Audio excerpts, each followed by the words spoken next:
Hello everyone, welcome to our session today. I'm Tim Fairbrother, Financial Advisor with Rival Wealth, and today I have with me Ashley Gardyne, Chief Investment Officer at Fisher Funds. It's great to be here and thanks for having me. I'm really keen to do the webinar and get some questions from clients later on. Yeah, welcome. It sounds good. We're excited too. I suppose when we think about what's happening at the moment in markets, we have 2008, global liquidity crisis. It wasn't going away in a hurry, and then we had COVID, big fall in markets. Global virus, everyone thought they were going to be dying in the streets and it wasn't going to go away in a hurry. Whereas at the moment we have this big fall that's been happening, but then today's been wiped out with a 10% increase again with the stroke of a pen. In your experience, and you've been here at Fisher Funds for over 10 years and then you were working overseas before that, what was your experience in those other times when you had that?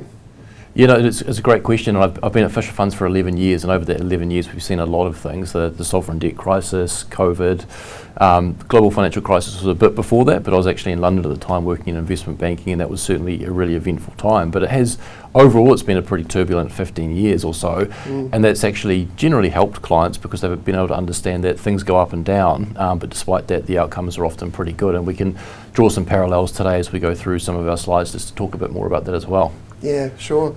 So the rundown for us today is we're going to do a few slides from yourself. Yep. Then we're going to have a bit of a talk about some questions that I've got for you and you've got for me, and then we're going to, as you say, lean forward to look at some questions if we've got any from the floor as well. That'll be great, and perhaps just to start as well, it'd be good to get a bit of for the clients, perhaps an overview of the relationship between Rival and Fisher Funds and how we work together.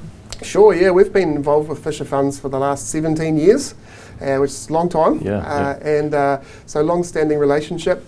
Fisher Funds are the fund manager, so they are, as you will know, buying the stocks on a day-to-day basis, and the clients are in those funds.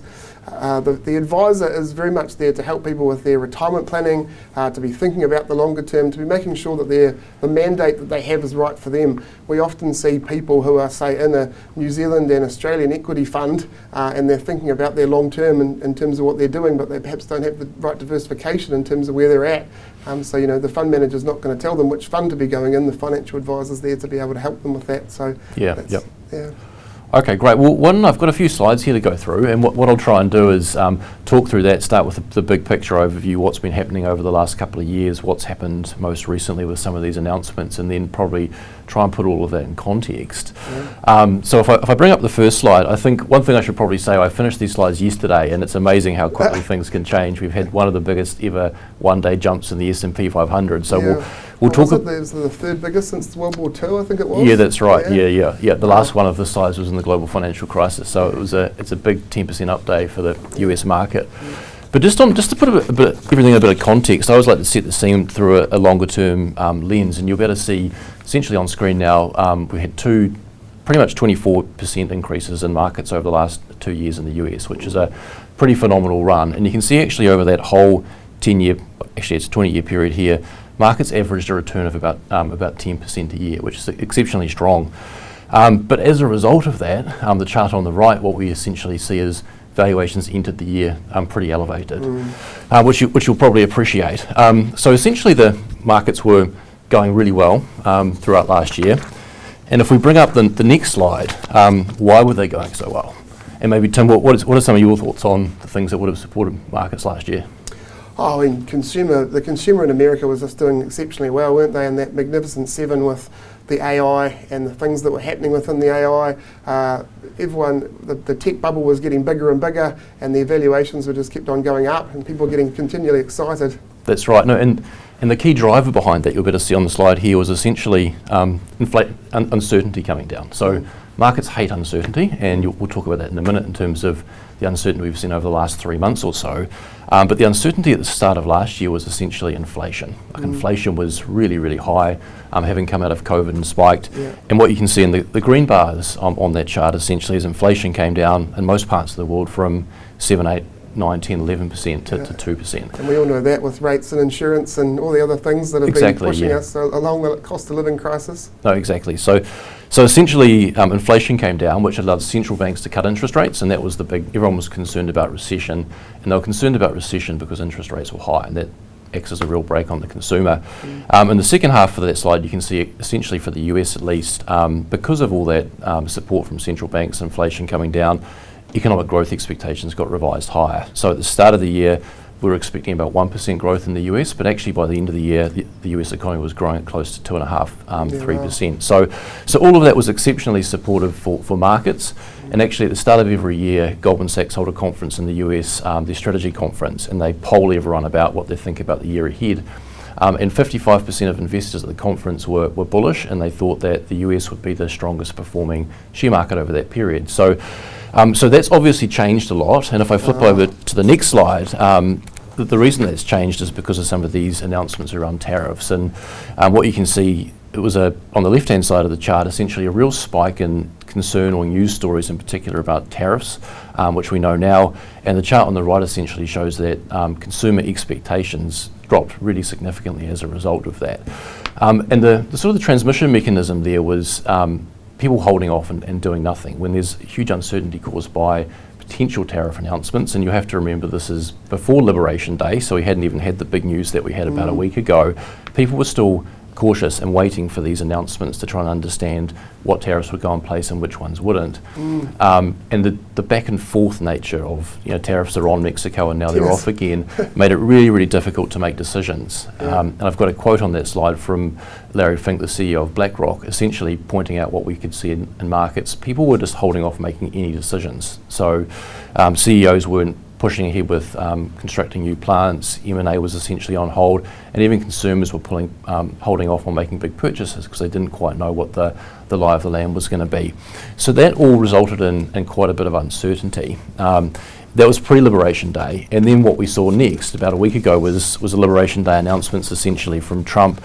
And following that, you can see on the chart here that markets fell pretty significantly. The S&P 500 ended up 17% off its highs for the year, but they fell essentially 10% in 2 short days. And the main reason for that, it was quite interesting because everyone expected some form of tariff. So it wasn't going to be news to the market that there was going to be some form of tariffs put on different parts of the world. It was just the scale that really caught people by surprise. So people might have thought there might have been a 10 or 15% tariff, but to see some markets like China with 34% initially, Europe at 20%, and then the things that stood out were sort of smaller nations, but something like Vietnam in the 40s was really quite surprising.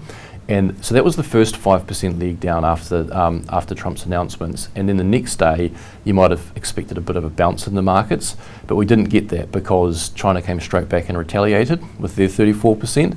And at the same time, the Federal Reserve were talking about being concerned about the inflationary impacts of tariffs, as opposed to talking about the market volatility and talking about how they might step in to support if needed. So basically you had this Trump's announcements causing volatility, but then essentially reinforced for a short period there by China retaliating and the Fed really being quite hawkish in terms of focusing more on inflation than the growth aspects of it.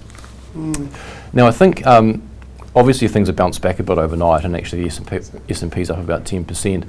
But the reason that people were concerned about this is that it will have an impact on the real economy. Even that pause period of doing nothing while you wait for tariffs has an impact on spending and has an impact on the real economy. But the result of these particular tariffs, so far economists are estimating probably a 2% increase in US inflation and a 1 or 1.5% reduction in economic growth. So essentially that's the impact, that's why markets have fallen. The reality is though, what is almost more important is actually getting some certainty on what the final settings are going to be, because once businesses and consumers know what the final settings are, people can adjust. They can adjust their supply chains, their purchasing habits. Businesses can build plants in different places if they need to. So ultimately supply chains will adjust through time, and markets will get used to it once we know the lie of the land. It's just difficult at the moment not knowing exactly what the rules of engagement will be. Almost like the anti-Liberation Day today, wasn't it? Where suddenly that's right. Oh, sorry, it's done too much. Now I'm just going to take it off again, and we'll go back to the drawing board. No, it's a really important point actually, because what it's done, there's not sort of final certainty on what's going to happen. We've just got to pause, but it's essentially indicated that there is room for negotiation. People can come in and negotiate a deal. And the Treasury Secretary, Scott Bessent, essentially came out and said, now everyone can see that there's a floor at 10%, but there's also a cap. And if you don't retaliate, you can end up somewhere in between. Yes. And if you don't retaliate, you don't have to worry about higher tariffs. And it's really only China that's retaliated and has seen their tariffs ratchet up. But I think most other parts around the world will see something lower than what was initially announced. Just 125%, I think, today was what China ended up with their I tariffs. think that's the latest, but it seems to move every couple of hours at the moment. Yeah. So the next slide we've got here just shows the share price movements of a number of companies, because the way we ultimately approach this is to look at this volatility, being patient, but also when things move quite a lot, start to rotate portfolios. And you don't want to go too quickly when markets are only down a small amount, because ultimately this could impact the economy, and there could be more to go if we don't see a resolution and some clarity.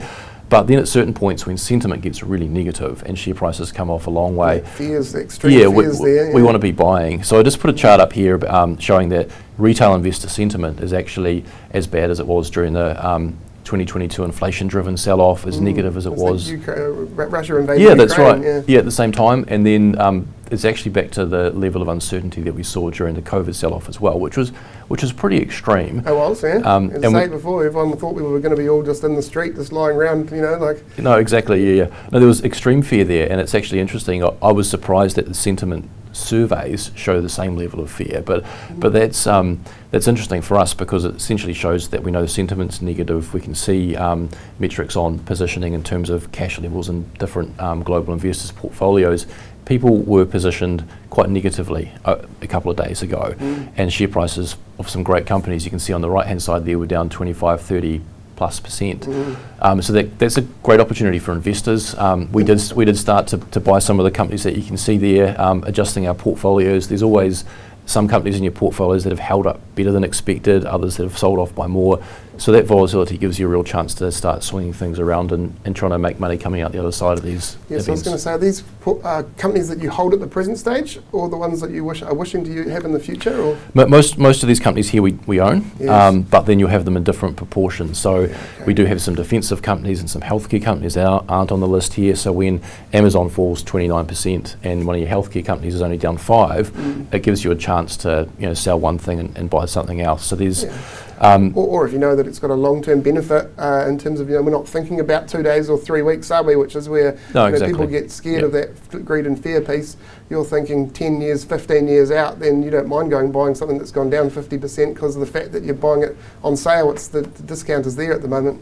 Yeah, that's right. No, 100%. And that's that discount's closed a little bit overnight, but we still do have it there. And as an investor, you ultimately feel more comfortable when you know you're buying things at good prices. So if we look at our portfolios today, we're more comfortable with them now than we were at the start of the year, when prices were a little bit elevated and it was harder to find more opportunities. Now when we look at our portfolio and also elsewhere in the market, there's sort of an abundance of opportunities, which is great. And you were saying at the National Financial Advisors Conference last week, you were saying about how, end of last year, things were looking expensive. Those Magnificent Seven stocks, plus the tariffs, there was actually stuff was starting to move. So you'd been thinking about that recently in terms of selling off and taking some profits from those bigger names that you had. Yeah, that's right. So from about end of last year, we were looking at doing things like taking a bit out of some of those big tech names, looking to move some money from the US to Europe. So we had more and more names coming through our investment committee end of last year from Europe and outside of the US. In some of our portfolios, we have a reasonable allocation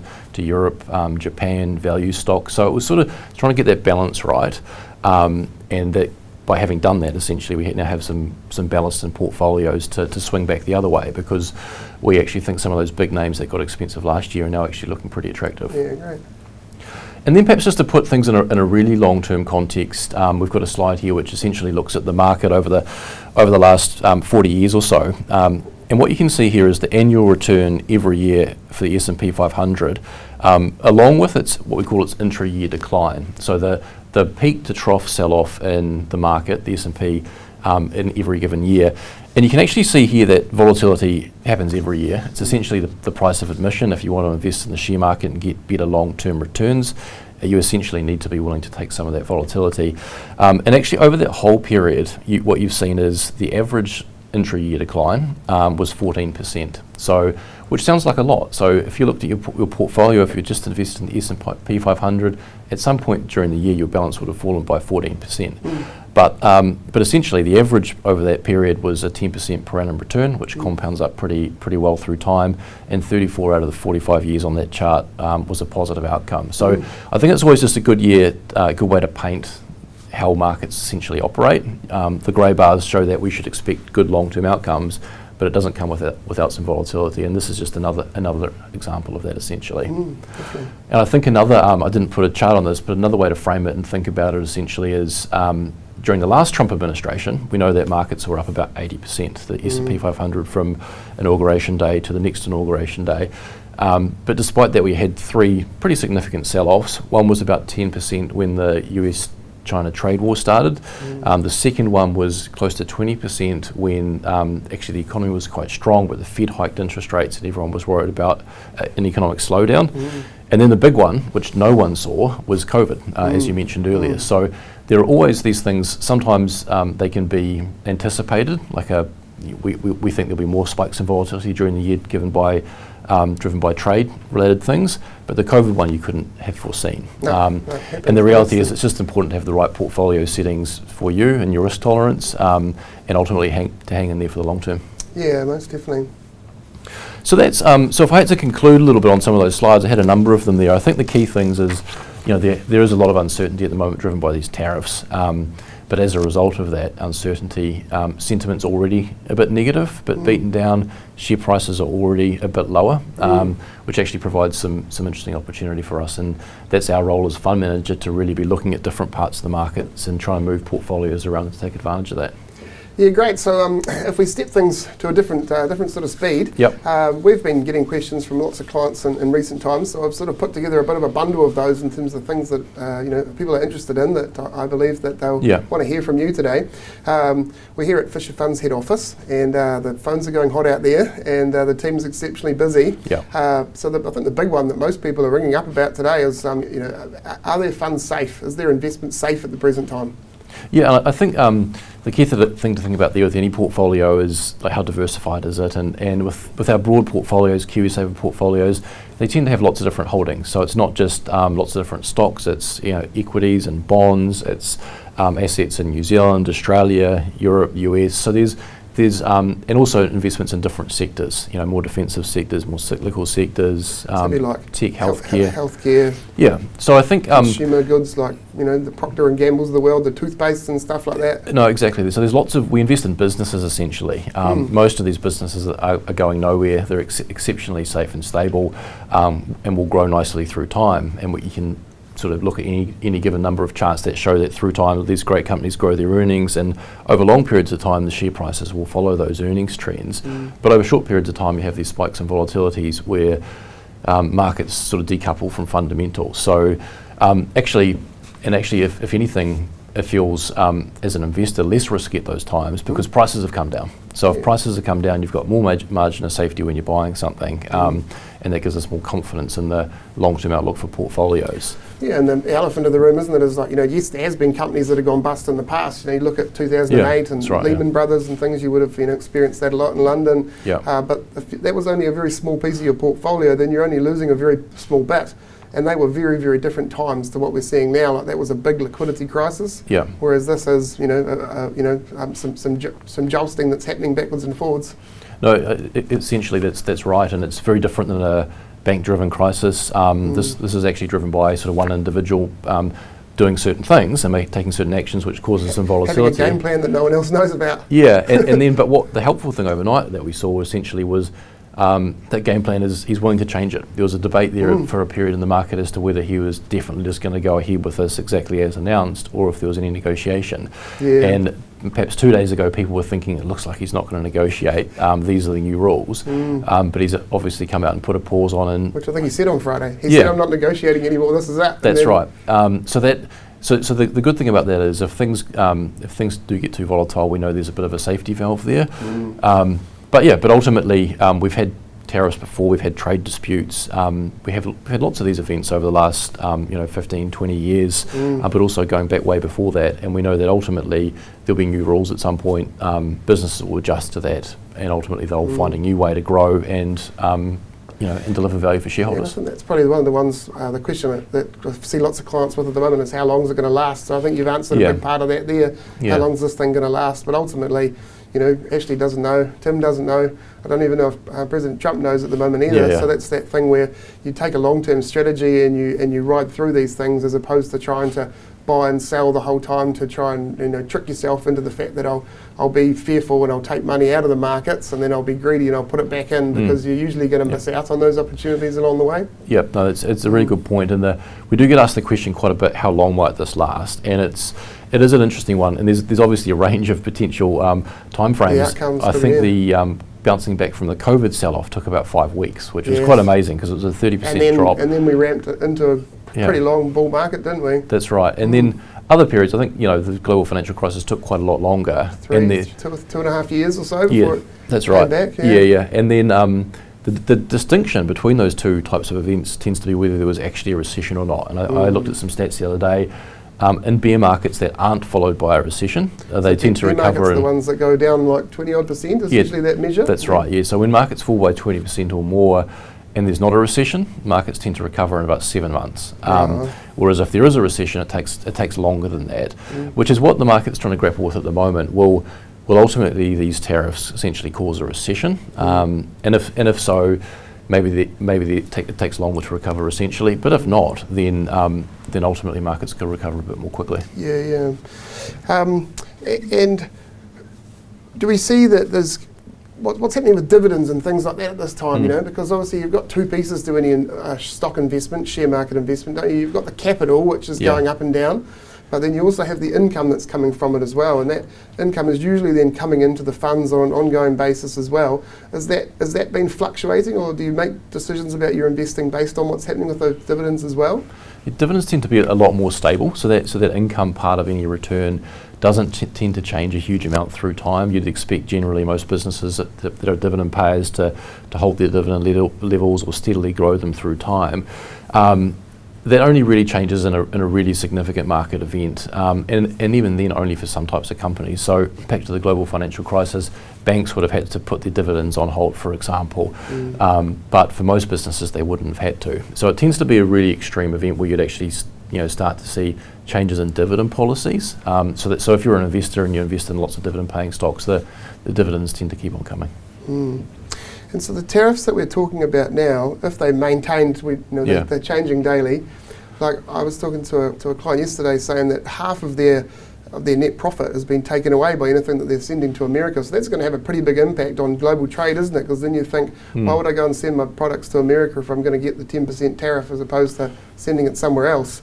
So there's going to be some pretty big shifts in the American economy, isn't there, in terms of what they have to then produce for themselves and what the future looks like and how much they get from China at the moment. No, that's right. Whereabouts are you sitting in terms of thinking about that stuff for the longer term for the international portfolio? Yeah, and the question is where ultimately the impact sits. And so for that New Zealand exporter, do they take the full hit, or do they actually decide, well, actually I can actually sell more of my product to Europe, and they adjust in that way, or do they keep selling to the US and actually pass some of it onto the consumer? Because if there's tariffs on every country around the world at similar rates, then everyone can just put their rates up through to, and the US consumer ultimately wears the tax. And then there are other options there. If you're selling wine, for example, into the US, the retailer, how much of the hit do they take to their margin? So there are lots of different players that could take some of the impact, and that's the bit that everyone's still grappling with a little bit. I think generally, if most countries don't retaliate, and this is the US putting tariffs at blanket across the rest of the world, I think what we'll see more than anything will be a bit of inflation for the US consumer for a period of time. So essentially the US consumer pays this extra tax, and then they adjust to that. And so what might that mean? It might mean consumers feel it in the pocket in the US, they pull back on spending, There could be a small recession in the US potentially, but once you get through that period, which is a bit like what we saw with the spike in inflation after COVID, then things are sort of back to normal. Where it gets a bit more complicated is if everyone decided to retaliate, and this is why people were worried a few days ago. If everyone retaliates, it just makes the barriers even more extreme, and people really do have to think about moving supply chains, and that becomes a lot more disruptive. And are you worrying about inflation in America? And obviously we talked about it before, it's been very, very high in the last couple of years, and therefore interest rates have to go up a whole lot. Are you worried about how these tariffs are going to have on inflation? I definitely think it will have an impact, and the question is to what extent. And I think when the Fed's talked a bit about this, they generally see this as being a bit of a one-off impact from tariffs. And the question is if there are follow-on impacts that mean inflation persists for a little bit longer.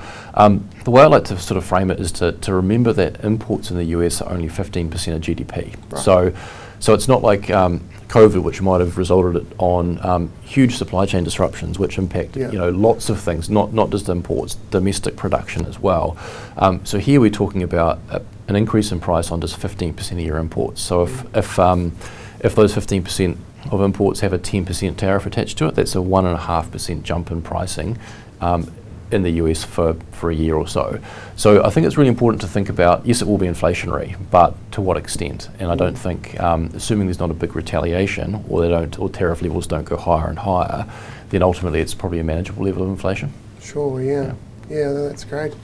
So now maybe we change a little bit again. We perhaps just talk about some of the things that you think that clients might be thinking to ask from their financial advisor at the moment. From your perspective, what are you hearing from the team here that people are looking for? Yeah, no, that's a good question, and I think for you, I guess the questions that you probably get, which I think are the right things to be asking, is should I change my fund selection? So are you getting many questions like that at the moment, and what should clients be doing? Generally, for us, our clients are pretty well educated on what it is that they should be doing through time. Yep. But I think that the people that haven't engaged with a financial advisor and they come, and they're wondering about what's happening, is that yes, it's that fear and greed. They see the fear and they think, wow, I've lost $5,000, $6,000, $20,000. I need to change out of it before I lose more. Yes. Which, as we know, being fearful, it's the worst thing that you can do. Yep. Because that's not actually, that might be your balance today, but it's not going to be your balance when you're at 65.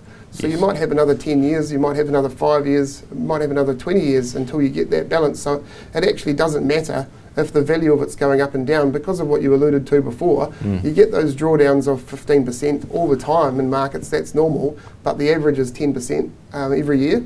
So it's about riding it out. And if you stayed out, if you'd done the sellout on Friday and moved from a growth fund to a conservative fund, and then today with anti-liberation day, and we've had this change, markets were up 10% last night. You've now just missed out on 10% return on the way back up again, which that's probably not going to happen again unless there's some more big announcements to drive the market down and drive it back up. Yeah, that's a good point. And then what about diversification? Because you sort of asked me the question about risk, and I sort of answered by talking about diversification. How diversified are your client portfolios generally? I think diversification is about making sure that you're in the right fund, the right profile for your risk in terms of where you sit. So someone that's 60 and they've got a few years to retirement, their capital preservation for them is a whole lot more important than capital appreciation. Yep. I think people get really confused about those two things. They want their money to go up all the time, but they don't want it to go down. So if you get to that point where you go, actually I really don't want it to go down, those are the times where that you need to be making sure that you don't have too much exposure to equity markets, because that's what gives you the volatility. Yeah. So for us, I think diversification usually means staying within those diversified funds. Yeah. And we do often see people that they try and pick them as well. So they'll be just in New Zealand shares, or they'll be just in Australian shares within their investments or within their KiwiSaver. And that becomes quite a risky strategy, because we're seeing at the moment that America's down an awful lot right now, isn't it? Whereas other parts of the world, like going through the first part of the year, European and Chinese stocks were actually positive.